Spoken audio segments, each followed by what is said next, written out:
Selamat siang Bapak Ibu, saya ingin membagi pengalaman tentang perumpamaan di mana di dalam kitab suci ada 3 perumpamaan yang kalau salah satunya hilang itu dicari mati-matian Bapak Ibu, karena itu bagi orang Israel sangat berharga dan melambangkan suatu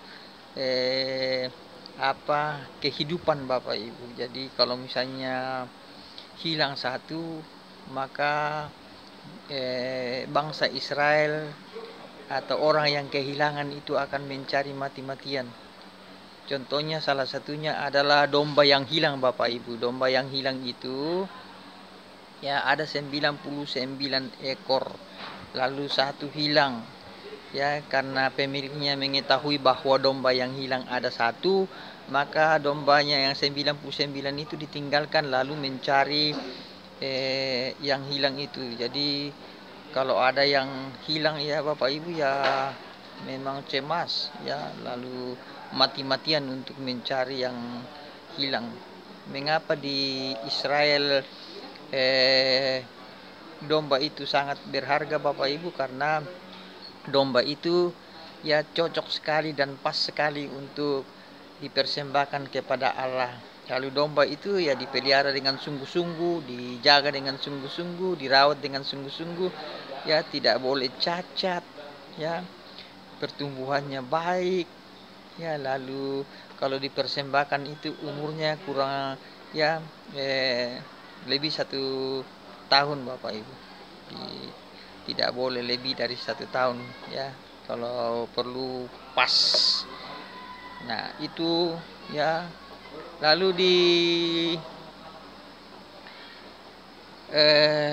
sampaikan di dalam kitab suci bahwa setelah domba yang hilang itu lalu ditemukan oleh tuannya, maka tuannya itu sangat ya bersyukur karena mendapatkan domba itu ya, karena domba itu sangat berharga dan berarti bagi bangsa Israel. Begitu juga contoh yang kedua Bapak Ibu, dinar. Ya, dinar itu ya melambangkan mata uang, ya perhiasan, dan bahkan digunakan untuk ya para wanita-wanita bangsa Israel itu ya digunakan untuk pernikahan Bapak Ibu. Jadi kalau misalnya 1 dinar itu hilang, maka susah mereka untuk menikah. Ya, maka harus mereka jaga dengan ketat. Jadi kalau ada yang hilang lalu ditemukan itu, ya tentu bersyukur dan berterima kasih Bapak Ibu. Ya, bahkan bisa mengundang sahabat-sahabatnya untuk membuat suatu acara atau pesta atau syukuran Bapak Ibu. Karena dinar bagi mereka itu sangat luar biasa, sangat berarti. Ya, mereka bisa menggunakan sebagai mata uang, sebagai hiasan, ya bahkan ya sebagai lambang ada, ya bahkan sebagai ya untuk digunakan sebagai ya menuju ke jenjang pernikahan Bapak Ibu. Jadi kalau tidak ada itu maka akan bingung, susah ya, kacau hatinya, karena mereka akan mempertanyakan bagaimana kehidupannya yang akan datang kalau mereka tidak akan menikah. Lalu yang ketiga Bapak Ibu, ini bukan emas, bukan perak, bukan harta-harta yang lain Bapak Ibu, tapi ini adalah manusia, ya anak yang sulung.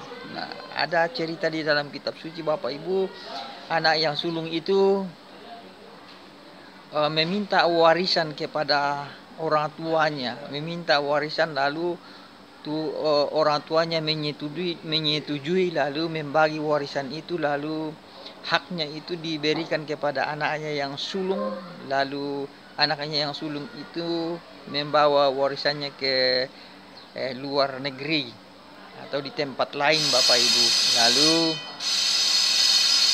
anak ini menggunakan warisan itu dengan berpoya-poya Bapak Ibu.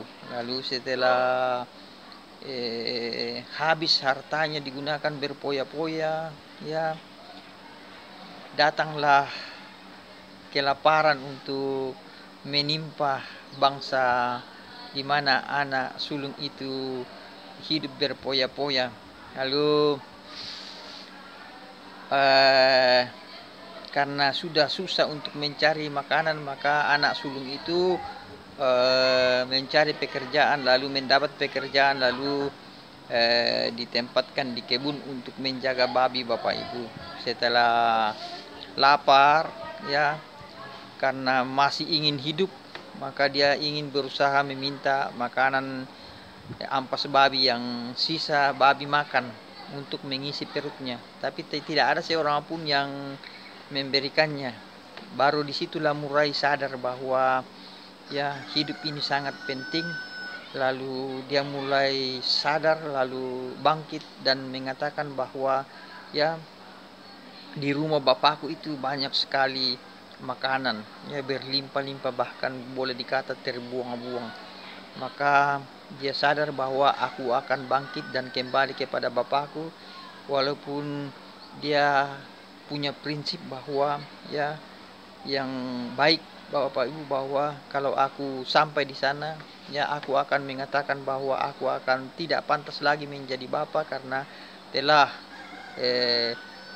berdosa terhadap Bapa dan terhadap surga. Lalu bangkitlah anak itu, lalu pulang dan menemui bapaknya. Setelah menemui bapaknya Bapak Ibu, baru jauh bapaknya sudah tergerak hatinya, kasihan, ya lalu semangat, lalu senang, ya melihat anaknya pulang, lalu menjemput anaknya. Dan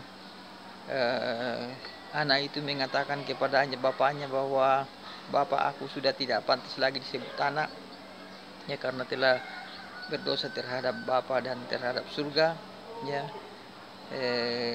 jadikanlah saja aku sebagai pekerja Bapak. Bapaknya justru ya mengatakan kepada pekerjanya bahwa pakaikanlah dia baju yang baik, ya sepatu yang baik, cincin di jarinya, lalu menyuruh pekerjanya untuk mencari ya ternak untuk disembeli Bapak Ibu buat pesta. Nah, setelah dibuat pesta meriah, ada seruling, nyanyian, tari-tarian, ya pulanglah kasih kakaknya dari kebun, lalu mendengar itu, lalu memanggil pekerjanya dan mengatakan apa arti semuanya ini. Lalu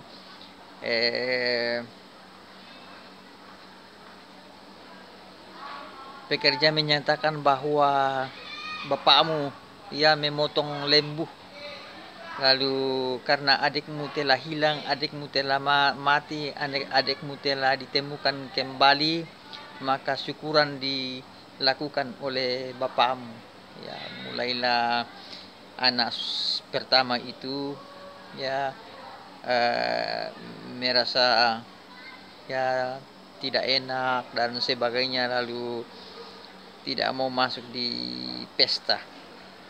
Tapi bapaknya juga melihat dan ya berjumpa dengan dia, ya berkomunikasi.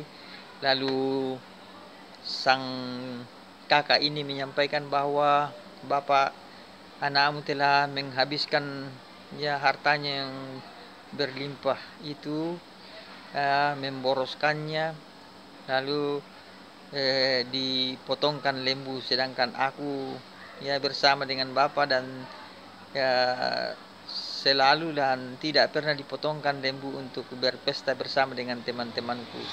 Tapi sang bapak dengan tenang dan menyampaikan hal yang luar biasa, berkata bahwa nah ya kita selalu bersama-sama, ya apa yang saya punya Ya, apa yang saya miliki itulah yang kamu punya, yang kau punya. Kini kita melaksanakan pesta karena adikmu telah mati, adikmu telah hilang, adikmu telah pulang. Mari kita ya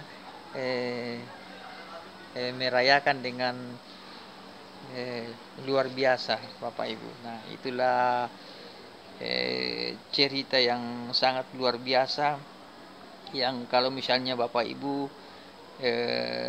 kita jauh dari Tuhan, ya, kita hilang dari gereja, ya, kita tidak dekat lagi dengan Tuhan, maka Bapak itu sangat luar biasa. Bagaimanapun besarnya kesalahan kita, Bapak Ibu, ya, Tuhan ya sangat menanti kehadiran kita, sangat merindukan kita, sangat mencemaskan kita. Maka apabila Bapak Ibu kita datang kepadanya, ya, Tuhan akan ya bergembira, Bapak Ibu. Ya, maka semoga kita yang menjauh dari Tuhan ya semakin menyadari bahwa hidup itu luar biasa bersama dengan Tuhan. Segalanya ada. Ya, segala ya kehidupan kita ada di sana. Berlimpah makanan ya kalau kita bersama dengan Tuhan. Semoga apa yang saya bagikan Bapak Ibu ya mendorong kita semakin dekat dengan Tuhan, karena bersama Tuhan kita akan berkelimpahan. Terima kasih, Tuhan memberkati kita. Amin.